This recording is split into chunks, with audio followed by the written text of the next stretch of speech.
All right, we are live back for the Positive Effect, the weekly show. I'm April Sobral. I'm your host, and I am uber excited today to have Laura Ravos on my show. Welcome to the show, Laura. Thank you, April. So excited to be here, my friend. I've been looking forward to this all week. Oh, it's my favorite day of the week when I get to have amazing conversations. So I'm just going to set us up really quickly and then we're going to dive right in. So this is the Positive Effect. It's a weekly show that's broadcast on LinkedIn. It's also now available on Spotify and Apple Podcasts. You can download it, you can subscribe. And I'm going to ask anybody that finds this in their feed to share it, tag somebody in the retail community, because it is an amazing, inspiring conversation that, needs to be shared because you're going to learn so much and just be inspired. And so today we're celebrating the positive effect of your leadership, Laura, in the retail community, and really going to dive into your story. If you're joining us in the feed, put your name, put where you're coming from. We have people from all over the world joining us now, and we're really excited. And if you're coming back, welcome back. We love our returning viewers. So, Laura, it's all about you today. No pressure at all, April. No pressure at all. No, it's just a conversation between two inspiring women in business. That's what I like to say. I am honored to be here. Thank you for having me today. So we always like to start off with your story of like how you got into retail. Retail is one of those careers, as we know, that's kind of undervalued, and it's you've had an amazing career. So I'd love you to share with our viewers your story and how you got into retail. I know a little bit more now. I'm going to talk about your book later because I've been reading it. But yeah, can you share how you got into retail? Was it intentional? Was it accidental? And then walk us through, some of your retail journey and what you've learned. You bet. I would say, oh gosh, yet another one of your guests that doesn't work in the industry that I have a degree in. I have a journalism degree from St. John's University. It has been my lifelong desire to be a writer, and I needed a job in college. So I took a part-time job at Maceys. I worked in ladies' lingerie, certainly not as glamorous as it sounds to the outside world. And I picked up a few more hours. I had a very good coach and mentor, and I worked there probably 3 years that I was in college. And I'm getting out of school. I'm looking for what I'm going to do with this fancy degree. And my coach says, you have a knack for this operations stuff. Would you consider a retail career? And never crossed my mind before. I thought it was a good stopping point until I went on to my real job. And he nominated me for the operations trading squad in Macy's, and I was drafted, and literally the rest is history. So I never looked back. Wow, that's amazing because it's one of those things that kind of just comes up. So you went from Macy's to just walk us through a little bit, not like every detail, but like your trajectory on retail, because I think this is really inspiring for young retail leaders to kind of hear that moving up the ranks and how you did that. Because I feel like, when you're in a store, you're like, how do I do more, be seen more, get promoted? A lot of people I work with are always asking me that question. How did you become a VP? Because I started as a part-time salesperson, just like you. Sure. I think for me, April, I'll give you the very short version of the story. I started out as a stores girl. So literally worked my way up the ranks. So there was a lot of hustle involved. There was a lot of trust involved for my leaders, and I worked my way up through the ranks on the Macy's side. I became a department manager, an operations manager. I moved in and out of home office and store assignments. But I would say I think the secret sauce of what makes me unique is that I started in stores, and I have never let that move from the center of my universe. So I worked my way up through the Macy's ranks, bigger stores, bigger home office assignments. My last Macy's assignment was the big store in Herald Square, which did about $500 million in sales at that time, which was insane, but so much fun from an organizational point of view. And then I spent some time in specialty. Another story there for another day. And tried my hand at specialty stores and found out that I had a knack for specialty. And I moved through the ranks in all the organizations I've been in, moved over to Limited, worked in operations at the Limited. But again, bigger assignments, operational based. I stay curious. In many places, my mentors pulled me into assignments that I didn't even know was available. So I think one of the many lessons to be learned, April, is the power of connections and mentorship, and really honing in with a great coach who can help you be the best version of you. I spent some time in limited brands. After limited brands, I went to Macy's again. Sometimes you have to learn the lesson twice. I've done that a few times. And that would be one of the lessons I would tell my younger self. Sometimes the universe keeps giving you the lesson until you've learned the lesson. So fun. And then I worked for Lenscrafters, Oakley, where I became head of retail. Life changing when you're head of retail. I was able to take all the skills and tools I had on the operations side, and now I was given the responsibility and the accountability of thousands of associates in my care. Game changer, absolutely. And then I went over to the Body Shop where it all came together as a women's empowered activist brand. And then through some changes up in the pandemic, I wind up, where I started with my journalism degree many, many moons ago, writing a book and sitting here as the chief operating officer in Strand Books. That's amazing. And it's like full circle. And I have your book here. I see. I absolutely love the power of Grit and Grace, a woman's journey to putting the heart back into retail leadership. Why did you call it that, putting the heart back into retail leadership? Explain that to us, because I love that. We went through a few iterations of titles, and I think the iterations of titles mirrored the iterations of my career. So starting in department stores, it was a very male-dominated space. You were given your gold stars, if you will, by how rough you were, how gruff your exterior was, how aggressive you were. And then when I moved into specialty, I worked for a really powerful C-suite of fierce women who led another way. And they helped me understand that you can be fierce and you can be kind. And for me, that was the nugget that I took through the latter part of my career, and was often told I was, too soft at times. Interestingly enough, as I compare it to my younger self, which was too intense. And when we came to terms with the title, it was, if I look at leadership today, that's what we have to bring to the table. We have to bring our whole selves. We have to bring heart. And I think that's what makes us, you and I included in the folks on the podcast, that's what makes us different leaders. And that's what we're going to need to get us to the future. That's what we're going to need to get us to the future, 100%. I mean, I'm going to dive into the book a little bit, because in one of the chapters, you write, influencing is exhausting, which I find is such an interesting point of view. It goes on to say, it doesn't matter how smart you are, how much of a subject matter expert you think you are, or how loved your voice is. Believe you me, I learned those lessons the hard way. You can't force it. People need to trust you. I love that. Oh my God. Because I've had conversations with leaders in the past saying to them on my team, it doesn't matter how technical you are or how good you are at operations. If a team won't follow you, absolutely, you will not get the results. Absolutely. Absolutely. I learned that lesson. I remember when I learned that lesson, and talk about bringing the train to reality town. I'm working in Macy's. I'm at the top of my game. I am exactly who I think I should be. And we are delivering, double-digit comps. We are delivering the projects we need to deliver. And we did a 360 survey, a 360-degree survey. And the feedback that I got was very consistent. It was that I was very intense. I was very on point. They just wish I showed how much I cared more.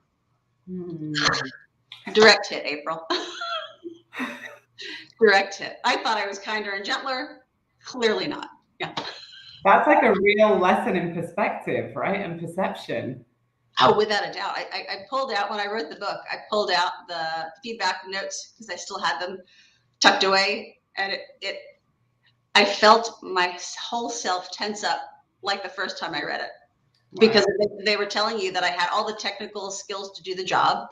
They just wanted to know more of me personally. They wanted me to care more. They wanted me to outwardly care more.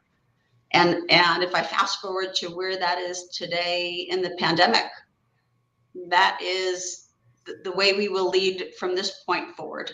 One girl's opinion. But it's a very good opinion. What are your, I'm going to jump in. I'm going to come back to the book in a minute. But what are your thoughts on giving back then? Because you're saying like about caring. You've done a lot of amazing things through the pandemic at the Strand Bookstore. And for giving back, I saw you speaking in New York at the Women in Retail, like just little, a couple of weeks ago. And you challenged us all. I left that meeting feeling challenged, like honestly, to do more and give more. So what are your thoughts on giving back as it relates to business? Gosh, April, we live in a world where everything that we've known 2 years ago is we have just hit the largest reset in leadership. We have hit the largest reset in our lifetimes, and we get a do-over, right? Very few times in life do we get a mulligan. And I think one of the pieces that is more important than ever to employees and to consumers is corporate social responsibility. So I'll tell you a story because I'll put it in the context in terms of who did it well. Right. When I worked for the Body Shop, we were who we said we were on the inside and on the outside. We were a women's activist brand, and we were who we said we were. We brought 8,300,000 signatures to the United Nations to end animal testing in cosmetics. For one of my shop manager conferences, we decide, you know what, we're in Austin, Texas. We're going to host a climate strike. Okay, who does that? Who does that? We have signs, we have bullhorns, we are out on the state capitol without a permit, hoping that we are not going to get arrested, because that would be a really crazy call to my folks. Where are you, baby girl? I'm in John Austin. Insane. But we had this depth of character and the social responsibility. We, with 180 other CEOs, signed up for laws banning women's reproductive rights. And that is very near and dear to who we are. And locally, we acted locally as well. City Relief is a group that I do a lot of work with, who supports our homeless neighbors in New York City. What we did with the corporate group was we went on outreach. So we paid for volunteer time. We let folks walk the streets with hygiene kits and Bombas socks and sleeping bags. And what folks walked away with, April, was that we had a choice in life to do something and do nothing. And doing nothing was not an option. I love that. What would you say to people finding this conversation and encouraging them to take action? Because it's, the corporate world or the environment of like not wanting to ruffle things or say things or step outside of the box, right? Like that's a reality in leadership. Employee activism is not going away. So the companies that embrace it will be the ones that succeed. So I would encourage my fellow C-level partners to really look at their organization, to understand what their value system is. The people that they hire are being drawn to these companies because they have the same value system. And we have to allow people to bring their whole selves to work. I'm the same person I am on the outside of work as I am the inside of work. And that was not always the case. But it's going to require a high degree of trust. And it's going to require that we empower people to come to work, to be their whole selves, and we reward it. And it's very scary territory. I mean, we went through these same machinations in the Body Shop. We activated over 100 stores, and we said, okay, do we need to give them the boundaries, or do we tell them what to do? Do we tell them what causes to support? How do we know it's the wrong cause, the right cause? And where we landed was we created boundaries that were around our corporate values and our corporate ethos. And we found that once we empowered the store managers, what they were able to do was activate what was important in their communities. So it wasn't a one size fits all, April. It was really, they dug into the need in their community and they looked to see what space they could fill. And we gave them volunteer hours to do so. And that was, for me, one of the great things about the Body Shop was that we paid folks to volunteer. And that is very unique. Yeah, you don't find that very often. I remember that at David's Tea, we gave the stores like a budget of hours and they could kind of do things in their own community. And the power of what that does to your business, right? And how people show up in your business. Because I always say you can pay people to do a job, right? Absolutely. Or you can have a positive effect on people's like total life and emotions and ignite that positive emotion towards you as a leader. And I think back in the day, it was like separate your emotions and like, don't show them and don't talk about that. Just give them a little bit so that they know that you're human. But I'm like, today, if you don't ignite positive emotions towards you as a leader at the top or as that business, like, what are you really like? How are you going to motivate and inspire the team to actually perform and deliver for you? Because it's really about igniting that movement in an organization that creates those positive results, right? Oh, 100%. And I think the piece that I want to make sure that we incorporate here, April, it creates the positive effect, but the for me, the piece that's so important is leaders need to lead with vulnerability, a very overused word in this world. And we need to create safe space for folks to express themselves. Not all conversations are going to be great. We live in a world where people are bringing their outside selves to work. We are having way more conversations about mental health, and that is very important to the choices that people are making. And as an employer, if we want to be an employer of choice, we have to provide those safe spaces, and we have to create the opportunities for folks to live in a holistic manner. Yeah, and I think that what that requires is dropping judgment, dropping assumptions. Amen. Can I get an amen? Yeah, I know. I'm like, that's so hard, because somebody asked me the other day, well, but if you drop judgment, don't you have to measure people? And I'm like, yeah, but that's different. You have a role, you have expectations, you have, results to deliver, right? Like we all want to create more jobs for people, so we have to deliver results. But that's on the job requirements of like meeting those performance. And as long as you're clear on that, but that's very different to judging somebody personally. Absolutely. Personally. Absolutely. And I think if we play it a little farther, April, to go back to your point on the conversation, the meeting that we were at when we activated forces to support the Ukraine, for me, the consumers are making different buying decisions based on who the company is and what their social responsibility is and what their words are and what their actions are.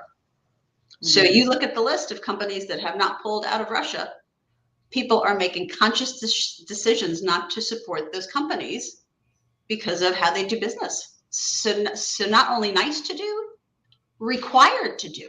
Right. 100%. So I'm going to jump into a little bit more of your book. Go. What's because I haven't read it all yet. I've read a lot of it, but I'm finishing it on my vacation this week. I love it. What's one of the most pivotal leadership lessons that you share in the book that you can share with our audience? Gosh, so many.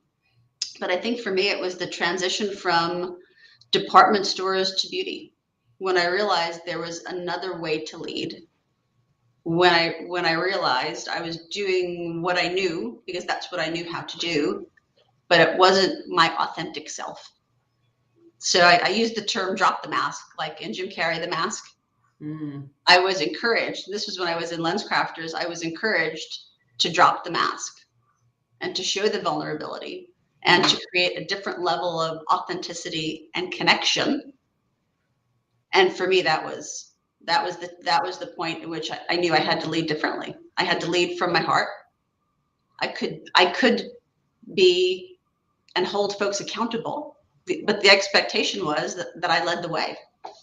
And that played to a few things. It changed who I was as a human, and it changed who I was as a leader, and different choices of who I chose to work for. Interesting. And you say because of beauty, because beauty is mostly, is it because it's women led, or what was that trigger that created that? Or is it just a different environment? What was it?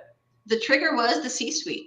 So our CEO, Robin Burns, ends a conference call, and I will never forget this day. She ends a conference call. It's an all-store call. And she says, "I love you all." And I am just floored. You don't tell anybody you love them at work. These are emotions, as you said before. These are emotions. We don't talk about emotions. We talk about facts. And I watched her in store. So I had the pleasure to go on a number of different jet trips with her, if you remember your jet trip days. Yeah. And she was just so tuned in and so instinctive. We walked into every store and she would say hello to every single employee, and we didn't walk out until she spoke to everyone. Wow. I watched her in action on the plane, and her game was hearts. So she would dial in the younger leaders to play a game of hearts with her. And as we played hearts, she would teach us things about business, things about fragrance, things about life. It was her teaching moment. And I said, okay. And when you see her in the boardroom, wowee, she is one to be reckoned with. Top of her game, one of the fiercest women leaders that I've ever met and had the pleasure of working for. And she was kind, and she held you accountable, and you knew, but she was kind with it. I love that. We've all had those leaders that have really made an impact in the way that we lead and the way that we perceive leadership, right? What book is your essential reading for leadership, and why? Okay, you and I have talked about this. I am a big Brené Brown fan. And one of my bigger leadership lessons has been lessons in vulnerability. And her book, Dare to Lead, and her TED Talk about vulnerability, I would say would be up on my top 3, life-changing, seriously life-changing books and TED Talks of all time. For me, it is all about peeling back the onion of who you are, being vulnerable enough to let folks see that, leading with vulnerability that is not safe at times, requires high risk and requires a lot of courage. So Brené Brown, Dare to Lead, although her Atlas of the Heart is spectacular, as is her HBO special. So Dr. Brené Brown, go get them. And vulnerability, I've heard you say that quite a few times, right? Just in the last 20 minutes. So vulnerability shows up like how in your day-to-day? It shows up that I care, and that it's genuine, and that it's true. And it's for me, when I worked in different organizations, it's the ability to connect to folks. And when you ask them how they are, they really tell you who they are. And sometimes it requires tissues.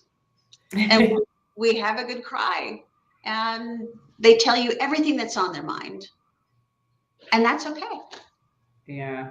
And we can lead from a different space. So that's what vulnerability means to me. It means that it's a safe place to have an honest conversation. What do you think, like, if somebody's, looking at your and my career and saying, I want to one day, be the top of retail and like achieve that goal, what would you tell them? What would you coach them on and advise them on to be able to get there? Because I think people ask me that question a lot. And I talk to leaders now that like, oh no, I don't want that responsibility. And I kind of try and shift their mindset on it. But I'd love to hear what advice you would give somebody having that conversation. Sure. Gosh, it's an excellent question. So many different layers to it. I would say my first piece of advice would be to point to the mark, right? If that's what you want to be, then great. Put it out into the universe. However, be open enough to know that might not be the plan. So what do you like about that job that you want that job? And keep that in mind, because other things come along your path that might fulfill the same need, but it might not hold the same title. So I would say keep an open mind on that. And then, secondly, it is truly finding your authentic self and networking. So the way I have gotten most of my gigs is because somebody has drafted me, not the other way around. And the more you can network, and the more you start to connect with thoughtful leaders and curious leaders, and the more you can spend your time in those think tanks, if you will, the more you will get noticed, and the more contacts you make, and the more you'll know of other jobs that are available that will meet your needs. Did that answer your question, April? Yeah, 100%. Yeah, because I think networking is, people are like, how do I network? And I'm like, and same thing with me. I was recruited to every role. I actually never applied for a role, which is, thinking back now, I'm like, how'd that happen? But like, I was always recruited, because there's a lot of recruiters out there, and there's great talent. So it's like, I always say, like, know what you want to be known for, and then your why, right? Like, for me, it was, when I talk to young leaders, I'm like, okay, it's a lot of responsibility, but you can change things when you're at the top. You can help more people. You can have a bigger reach and a bigger influence. So wouldn't you want to change the things that you don't like what you're doing right now and make a bigger impact? And that kind of shifts the perspective, right? Like, very interesting. Like, because when I got into the C-suite, I was like, oh, this is not what I thought it was at all. You know, and but just the ability to kind of bring that, because we're from field operations, right? Specifically, bring that field voice to that table is so important, and we need more people like that. And especially now, because you know, we need those leaders behind us coming up the ranks to take those seats. That's going to happen in the next 5 years. Oh, I agree 100%, April. It is. I like where you were going with the leadership piece. It's scary to be accountable and responsible for thousands of people's lives. Is a scary proposition. You got to be damn sure you know what you're doing. You always have to do the right thing, and it's not about being right. It's about really doing the right thing. You have to understand your responsibility corporately and with the team that you're leading. But I wouldn't shy away from it for a second. I mean, what I found with Strand, and you and I've talked about it in different contexts, is it has given me a platform, and I have to use my voice. And if I'm not going to use my voice, then I have to give up the seat because I need to hand it to somebody who will. We can't live in a world in which we do nothing. And that's a scary proposition. That's the reality of it. Yeah. And I look back and I think like that executive courage versus managerial courage, right? Sometimes you're going to take a risk and say something because you know it's the right, like you said, it's the right thing to do. And it might not be that popular, but it is the right thing to do. I've had those moments in my career. And I also say, the more that you move up, the more you have to be comfortable with ambiguity, because, you know, when you're in sales operations and you're running a store, you're running a district, even a region at some point, your kind of technical skill, your operations, like you talk about in your book, like the operational technical skill that got you where you are, and like me too with that operations. But as I moved up, and I say this to leaders all the time when I'm coaching, you have to let go a little bit and be okay with ambiguity because you're not going to know the answers, which goes back to vulnerability, right? 100%. I mean, April, we are living in the most uncertain times of our life. Nothing is certain. Everyone is still on edge. The entire population is still dealing with the current and after effects of COVID, and that is not going to go away. Yeah. So it can either separate us, or it has now become something that we have in common. And this can be the place that bonds us. We have a common experience. Yeah. I love that. Such a positive spin on it. That's why I love you, Laura Ravos. I use the word love online. Positives today, just positives. So we're coming to we're going to start wrapping up in a minute. This conversation, I can always talk all day, but we can't. Me too. We've got work to do. So what are your, like, you know, parting words of wisdom and insight and advice for anybody who's thinking about, you know, being successful in their leadership and really developing their leadership skills to you know, grow, develop, or be a successful retail leader in the next, you know, 5 to 10 years? What's your best pieces of advice? Oh, goodness. I would say I would start with be kind. The world is too tough for us not to be kind, first and foremost. Stay curious. And curious means in every sense of the word, whether it's other businesses, whether it's people, whether it's what's happening in the outside world, inside world, customers, employees. Stay curious. And the last would be humble. So to your point earlier, I think what I've learned even more so in the last 2 years is a humility and a compassion that I thought I had before, but I have at a very different level. And I don't have the answers, April. We're all going through this for the first time. I'm going to mess it up sometimes. Sometimes we're going to be wrong. I'm making the best decisions I have based on the information I have today. And there has to be mutual accountability for us to call us on it.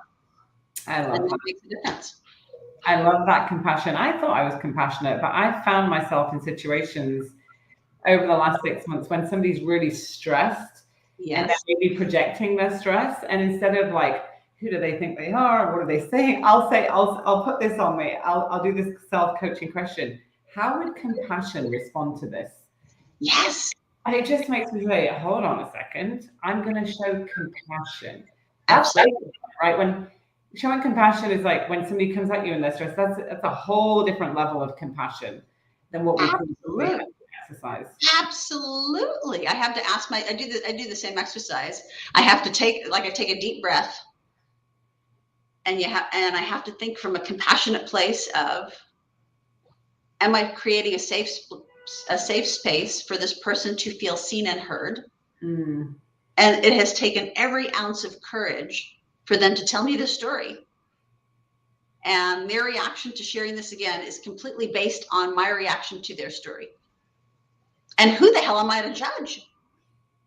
Right. Very, very different, April. Well, that's why, Laura, you're such a successful leader and build amazing teams and have people that have followed you around from organization to organization to work on your team. And I feel truly blessed to have you in my network and call you a friend now. And, thank you so much for jumping on the Positive Effect and sharing what you've learned, your insights, your knowledge in such a positive way. And I just look forward to, your book coming out. Everybody, this is coming out in summer. Summer 2020, yes. I have to get it. So I'm really excited. But thank you so much for being on the show today. Oh, you too, April. You are a blessing. And thank you for all of the positivity you are putting in the world, friend. We are better because of it. So that wraps up another weekly episode. If you find this in your feed, like I said, share it, tag somebody, and go subscribe on Spotify or Apple Podcasts. And we'll be back soon. Thank you. Be kind.